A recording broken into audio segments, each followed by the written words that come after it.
We defines your culture. What does that mean? That means we're all in this together. First thing I'd like you to do is to sit down and write down what your goals are as practice manager for this practice, for the practice that you're in. What are your goals? What do you believe in? What are your beliefs? Define your culture. We enables and demands authenticity. Be your real self. Know who you are, what your goals are, what your values are. Know what your owner's goals are and values, and combine. Those should trickle down. Your culture starts at the top. Keep that in mind. Culture starts at the top. A we environment turns bosses into leaders. What do I mean by that? I think we have to be a combination of both. That's my take on it. We're both bosses, we're both managers, and we are leaders. I'd like to instill more of a leader into the environment than a boss. We don't want to be thumbs down. We don't want to dictate what our staff does. We want them to be encouraged to grow, to offer their ideas, to bring in new ideas.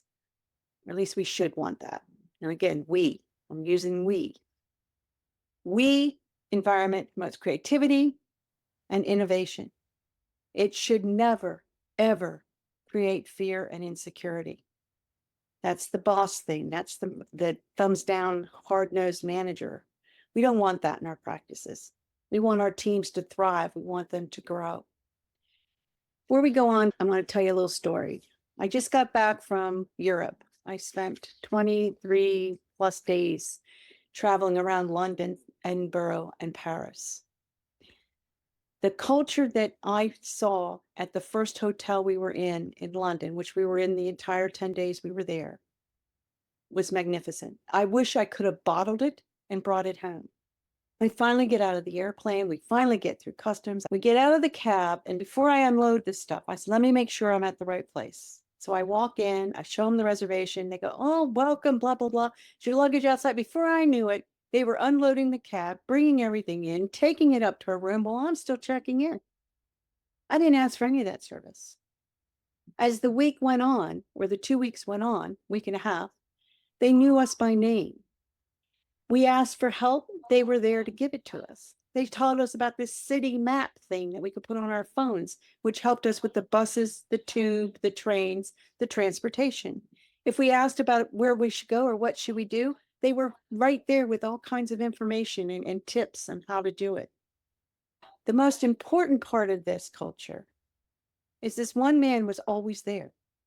And I didn't take time to read his name badge until 2 or 3 days in. He was the general manager. He not only checked us in, he served our drinks, he bussed our table, helped us wherever we needed help. And his entire team did the same thing, right down to when we went to the Hampton Castle, which is King Henry VIII's playground, quite outside of the London Spirit, outside of the London area. So it was quite a ways. We had to leave early. Lisa, who worked in the back, said, write down what you want for your breakfast and I'll make sure it's ready for you when you're ready to leave. Not only did she have everything we wrote down, she had other stuff in there. We had little cakes, little cookies, little chips, little this, little that. It was phenomenal, the service that we got there. They knew what we preferred to drink.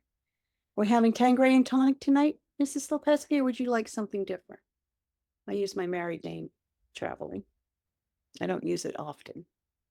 The general manager set the culture and it trickled down in that entire team. Didn't matter if they were trained up front, if the back was busy, they went and served tables. The back came and helped the front with luggage and things they could help with. It was phenomenal. Phenomenal. Isn't that what we want for our team? Nobody was afraid. There was no fear.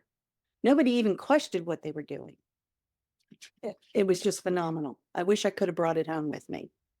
And I really didn't want to leave that hotel. The other two were okay, Edinburgh and Paris, but they were nothing like London. London was the example of a we culture from start to finish of our trip.